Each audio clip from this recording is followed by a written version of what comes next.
Let's start with Trent itself. Mr. Bhasin, what a solid run we saw on Trent yesterday, that 20% up move. Do you think it was warranted? And what should fresh investors do? Still look at buying this very, very expensive stock? Yeah, good morning, Anisha. Well, quality will always have its time in the sun. And for years, Trent was a non-performer despite being from one of the biggest groups ever. The Tata Group market cap has crossed 30 lakh crore. And that is telling you that some of the underperformers are now performing. But what a performance in the sense, numbers stood out. And, now expensive can get more expensive, but I think beauty will lie in the eyes of the beholder. If you are in quality, stay there and watch for declines. But it's telling you that the change of trend from unorganized to organized is very much on the anvil. The kirana store, the jewelry store, the anything to do with protein, cheese. I will suggest one more name, which is going to be a multi-bagger, which I think is on the same thing. So stay with trend, look for declines, but add it to your portfolio.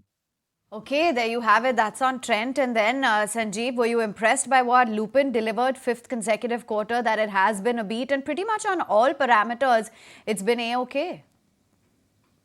Yes, good morning, Avan. Definitely, Lupin has been one of our top picks from that 700, 750. We thought all bad news was in the price, and lo and behold, after almost 12 quarters of underperforming, but now they've come out with deliverance. See, they in the generic market, they have a huge market share, and I think now that now that the numbers are starting to come, I think all the quarters of pain are behind. So they invested in their molecules, in their R&D, but the results are here. I still think this stock has more steam, and it's one of our top picks as a disclosure.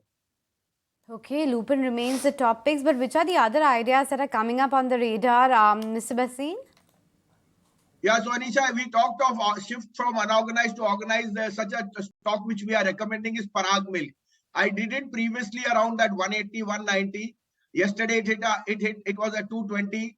Parag Milk came out with superb numbers. It is the second largest cheese player. If I asked you to name 5 cheese players, you would not. You will find it difficult. Amul, Britannia. The second largest is Go Cheese, which is Parag. Parag is shifted from is what will happen is by 2030, 30 lakh crore type of business comes from cheese and dairy products. Parag, there will be 10 lakh crore which will go to the organized sector and just 10 or 12 players. Parag derives 70% from value added business like ghee, cheese and protein. They are the largest supplier of whey protein to even Nestle and Mondelez. Profitability came against a profit of 9 crore last year. They did 35 crore on a turnover of 550 crore. The market cap is just 2,500 crore. And I am not saying, but this is now a value added product. They have garnered new resources, new people from the top picks from Nestle, Marico, all the top players. Deloitte is their auditor. BCG has done a total transformation for the company, and in a value-added business, which is going to be 70%, they deserve a re-rating or a multiple which is higher. At 2,500 crore market cap, it's the cheapest stock in the market. The first target would be 350, 400, which I think can come in the next 3 to 4 months. But if you're looking for the next 2 years, if you're looking at organized, look, because cheese is now inherently the new millennials, they're eating, their change in attitude of having branded is going to be the driving force. This stock can even be a 500 rupee stock in the next 2 years. So Parag Milk is one of the top picks which I have. And if you go by the numbers, if you go by all the change in scenario of how our eating habits, value-added products, and the likes, I think this is a must-have in your portfolio. Okay, fair enough. That's interesting, looking at Parag Milk. Mr. Bhasin, yesterday on the floor of the Parliament as well, we heard the Prime Minister as to what kind of re-rating and value creation these public sector entities have seen. But the big question is it likely to continue at this pace? What's your take? Mr. Bhasin, the question. It's a very difficult transition. In four years, 13 lakh crore market cap is 70 lakh crore. Proof of the pudding lies in the eating. If you own the PFCUs, only then you are laughing your way to the bank. and which is the case with most mutual funds who have been underweight. Some just shun them. I'm not saying there are free lunches available now, but I think that still we think there is upside in a lot of stocks, and you can still put your money where your mouth is. Particularly LIC, ONGC, GAIL, SAIL. These are looking very, very attractive in the large cap space. Mr. Bhasin, do you look at Cummins or Manappuram closely? Do you have a view on these two names? Yes, they are both in our portfolio. Manappuram, particularly when it's dipped to that 100 level due to some inquiry on the on their CEO and so on, which was a buying opportunity.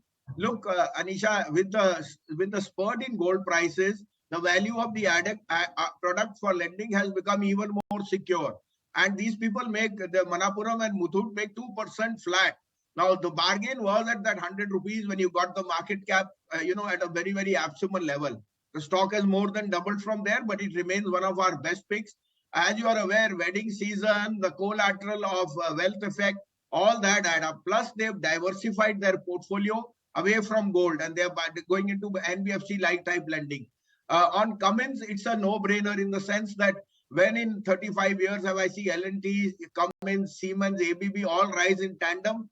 The commentary from Cummins was extremely positive, but the stock is extremely, is not cheap. So at 2400, there is, I would say limited room on the upside, but we own it in our portfolio, and we will remain the course. There will be, a little bit of what we call profit taking, but the market is rewarding the capex stocks because that is where the real push lies. And 20 years, you've not had anything to do with capex, particularly on diesel generation and the likes. And that is where Cummins is coming to, rule the roost. It is also part and parcel that in the US, Cummins and CAT are